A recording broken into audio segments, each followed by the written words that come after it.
¿Qué pasa, amigos? I am Ash, and today I want to talk about the outrage culture that has formed around the gaming community, and more specifically around microtransactions, loot boxes, and other in-game purchases. This video was triggered by a series of videos I saw online about leaked info and images of the in-game store that will be featured in Anthem come February. The info that was released showed that players would be able to earn in-game currency as well as purchase it using real-world money, with some purchases reaching as high as $20 US, which for some people is a big deal and has been since the microtransaction outrage culture was established a few years ago, with its scrutiny becoming more intense and ridiculous as of late. Some of the most recent overreactions have been aimed towards Call of Duty Black Ops and Anthem, with the concern about Anthem coming in the last couple days as we talked about. I understand anger and frustration around pay-to-win systems or paywalls that give exclusive weapons or non-aesthetic items like we saw in Black Ops 3, where new guns were put into RNG loot boxes with a very low chance of actually finding one. Something like this is now considered gambling in some European countries, and with a recent lawsuit looming, EA and other companies have thought better of the scheme. While it's perfectly legitimate to call those specific systems gambling, as they call certain players to spend copious amounts of real-world money,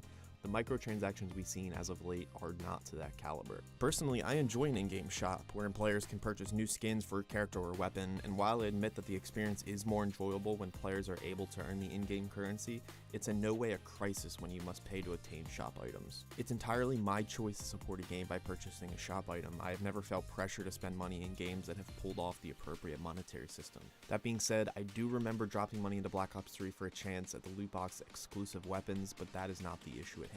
With a situation like this, the question always comes to mind, is this just a small group of people getting outraged, or is this a majority opinion? In this case, and in many other similar situations, I feel it tends to be a small group shouting and projecting onto the majority. While I understand that the younger audience may be affected by this, I think the issue is still far overblown. It's not the publisher or developer's problem to babysit every player in their games. The recent outrage over microtransactions at this point just feels like free content for online personalities to harp on, gaining views and clout for standing up for their fellow gamers. Placing anger where it is appropriate is paramount, especially in 2019 where fake news and crying wolf are very real issues. I'm all for blasting a developer for exposing kids to a gambling pay-to-win system, but when people complain about Black Ops 4 selling a red dot site for $1, we're crying wolf and diminishing our opinions and impact for future issues that may arise. You don't like paying for aesthetic items in-game? Then don't buy them.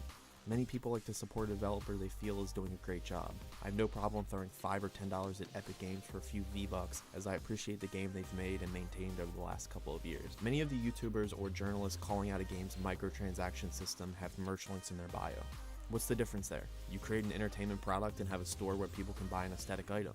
When you think of it that way, the core issue seems to diminish and ultimately disappear. Every game that has had even a hint of microtransactions mentioned or shown is immediately put on the hot seat. Remember, I'm in no way advocating for a pay-to-win system, but part of the fun in certain games like FIFA that have taken tons of flack for their card packs is that random draw and the anticipation of the possibilities that lie within that pack or loot box. Maybe FIFA's system isn't ideal, but I think a game like Fortnite has done the microtransaction system perfectly, allowing players to earn the currency in-game as well as with real-world cash. I have just seen way too much of the gamer outrage culture that has started to build, and I thought I would give my thoughts. Gaming should be a safe place where people go to relax and have a great time with their friends. If we start bringing hate and frustration for developers in their games, we may start to ruin the very thing we all love. And that will do it for this video. Make sure you hit like, click or tap that subscribe button to become the heart of this gaming channel, and be a part of the conversation in the comments below by giving me your take on the microtransaction issue. And for more gaming analysis, news, reviews, and opinions, stay here on Ash Heart. And as always, thanks for watching.